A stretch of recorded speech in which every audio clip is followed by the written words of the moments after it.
Good films அப்படின்ட்டு. இப்போ நான் இந்த சைடு வரேன். லாஸ்ட்டாக நான் ராம் சாரை பற்றி பேசலான்னு இருக்கேன். ஸோ நிறைய பேர் பேசுவாங்க அப்படின்ட்டு. First thanks brother, thank you brother. ஏன்னா அவர் தான் நீங்கள் படம் பார்த்துட்டு ஃபர்ஸ்ட் மெசேஜ் காலையில் அவரோட ஃபோன் காலில் தான் எழுந்தேன். அந்த கான்ஃபிடென்ஸ், அந்த பாசிட்டிவிட்டி இன்னும் போயிட்டே இருக்கு. உங்களுக்கு சினிமா மேலே இருக்கிற அந்த லவ்வுக்கும் எங்கள் மேலே இருக்கிற அன்புக்கும் நன்றி. Thank you so much. And grace ஆக்சுவலாக உங்கள் ஸ்டோரி பார்த்து இப்போ எனக்கே கண்ணில் தண்ணி வருது. எங்கள் அம்மா அந்த இதெல்லாம் அந்த ஃபீல்லாம்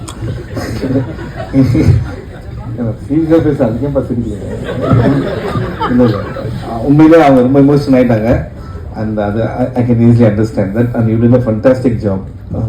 ஏன்னா ஒரு படத்தில் ஃபோன்லேயே 2 பேர் பேசி ஒரு படம் பண்ணணும்னா இதுதான் நினைக்கிறேன். Okay, very nice. Thank you so much. இது கிரேட் ஜாப். உங்களுக்கு பெரிய இடங்கள் இங்கே காத்துட்ருக்கு. அண்ட் மதன் கார்கி சார், இப்போ ஒரு படத்தில் வந்து ஒரு லிரிசிஸ்டாக எழுதிட்டு அவர் வந்து போயிடலாம். ஆனால் இந்த படத்தை அவர் அப்படி இல்லவே இல்லை. அவர் வந்து அவ்வளோ இந்த படத்துக்காக உழைச்சார். இந்த படத்து மேலே பெரிய நம்பிக்கை. அது 100% அவருக்கு ராம் சார் மேலே இருக்குது ஒரு அன்பு. அண்ட் சம்டைம்ஸ் வந்து உண்மையை சொன்னார். அந்த உண்மையை சொல்லும் போது அது அவ்வளோ பெரிய காமெடி ஆகும்னு அன்றைக்கி நினைக்கவே இல்லை. பாலா சாரோட சொன்ன விஷயம் தான் இந்த ஸ்மோக் பண்ண விஷயம் சொன்னீங்களே, அதுக்கு கூப்பிடவே இல்லை அப்படின்னு. ஆனால் வந்து அது எவ்வளோ சீரியஸாக இருந்தாலும் அவருக்குள்ள ஒரு பயங்கரமான ஒரு ஜாலியான ஒரு ஹியூமரஸ் பர்சன் இருக்காருன்னு நினைக்கிறேன். I'm very happy that your family really enjoy the movie, your son enjoy the movie. That's the whole idea. Okay, அப்புறம் ஜிகேபி பிரதர்ஸ். இந்த படத்தை வந்து ராம் சார், இங்கே பார்க்குற ராம் சாரே வேறு. ஒரு 3-4 மாதத்துக்கு முன்னாடிலாம் ஒரே டென்ஷன், டெய்லி ஃபோன் சிவா பயங்கர ப்ரெஷராக இருக்குது. ஏன்னா அங்கே வேறு டேட் கொடுத்துட்டோம் நம்ம இது ஹாட் ஸ்டாருக்கு. இப்போ நம்ம வேறு லாக் பண்ணோம் அப்படின்னும் போது ரொம்ப படம் பார்த்தவங்களாம் வந்து நல்லா இருக்குன்றாங்க. ஆனால் வந்து இன்வெஸ்ட்மெண்ட் வந்து யோசிக்கிறாங்க அப்படின்னும் போது ஜிகேபி பிரதர்ஸ்,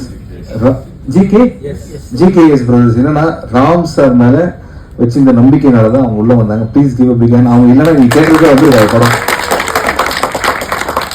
நாங்கெல்லாம் ஃபர்ஸ்ட் ஷோ பார்க்கும்போது நீங்கள் எந்த கோயில் இருந்தீங்க சார்? சங்கையா கோயில் இருந்தீங்களா? தேங்க்யூ சங்கையா. அவங்க தான் ஃபர்ஸ்ட் தேங்க்ஸ் சொன்னேன். கடவுள் நம்மளை காப்பாற்றிட்டாரு. நீங்கள் ஹாப்பி தானே சார்? அதுதான் ரொம்ப முக்கியங்க. Okay, thank you sir. அடுத்து வந்து கமலா சினிமாஸ் பிரதர், உங்களுக்கு சினிமா மேலே இருக்கிற அன்பு வந்து எங்களுக்கு ஃபர்ஸ்ட் ஷோலேயே தெரிஞ்சுது. How much you love. அந்த கேக் என் பர்த்டே கூட எங்கள் வீட்டில் அவ்வளோ பெரிய கேக் வெட்டல. ஆனால் எங்கள் படத்துக்காக அவ்வளோ பெரிய கேக் வாங்கி ரொம்ப நல்லா டேஸ்டி. எங்கே வாங்கினீங்க அந்த கேக்கு? ரொம்ப டேஸ்டியாக இருந்தது. ஸோ அடிக்கடி வரோம் நாங்கள். வெறும் படத்துக்கு தான் வரணும்னு நினைச்சீங்க, சும்மா கூட கேக் வெட்டி கூப்பிடுவாங்க.